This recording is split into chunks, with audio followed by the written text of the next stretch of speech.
Jacques-Alain Léger est l'auteur de Monsignor, un best-seller international. Il publie Eh bien la guerre chez De Noël, où il reprend sa croisade contre le petit monde littéraire qui le poursuit de sa haine depuis toujours. Jacques-Alain Léger est un homme rare et seul qui nous livre ici dans son journal intime sa blessure la plus secrète, celle de l'enfance. Il passe par ses racines musicales underground pour nous montrer que toute cette haine n'a en rien entamé sa sensibilité artistique. Bien au contraire. Il y a une hostilité, oui, il y a une hostilité fondamentale avec mon père. Il y a eu, ça a été une histoire terrible, oui, comment puis-je dire? Quand j'en parle, comme vous le voyez, je suis troublé tout de suite. Les mots viennent très mal. Mais en effet, je voulais me mettre au monde.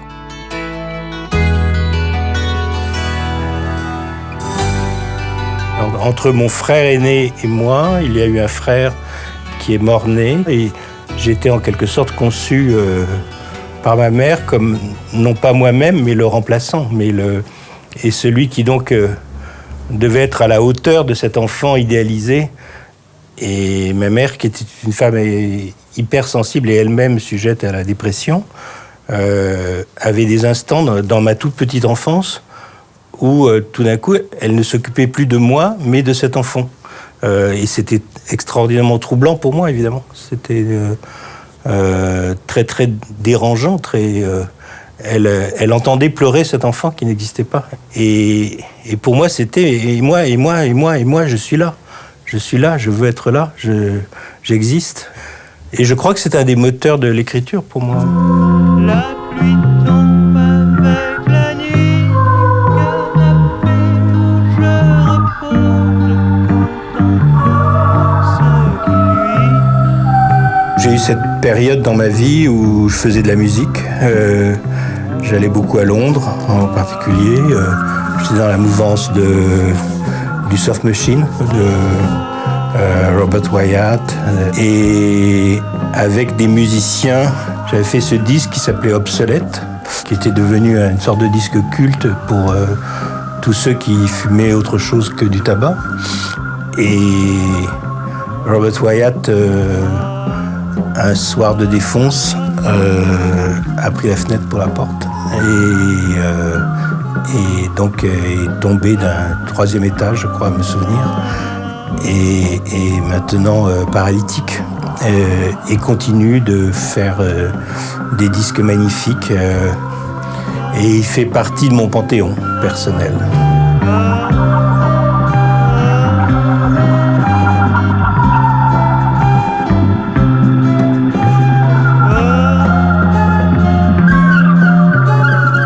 Comment je me sens ? Flottant. Je suis depuis 2 ans dans une sorte de dépression étrange qui fait que je ne parviens plus à écrire. Je suis depuis l'enfance atteint de cette maladie qu'on appelait avant maniaco-dépression et qu'on appelle maintenant la bipolaire, qui sont des alternances de joie, de suractivité cérébrale, et puis des abattements. Comment demeurer l'équilibriste sur le fil tendu comme ça entre ces 2 gouffres, parce que il y a quelque chose de terrible dans la joie aussi. Et donc des 2 côtés, c'est un risque mortel. Et il faut être là, essayer de danser au milieu, de ne pas se faire happer par un gouffre ou l'autre. Mais évidemment, c'est facile à dire, mais c'est pas si facile à vivre.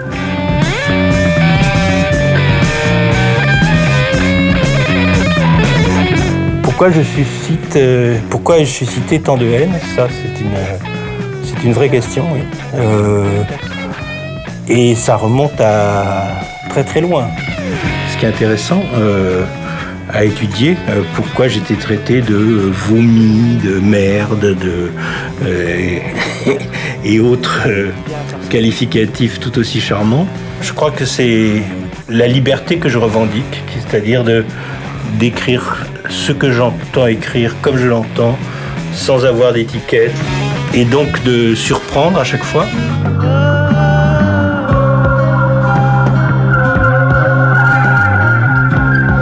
Je suis descendu à ce bar qui s'appelait le Pont Royal.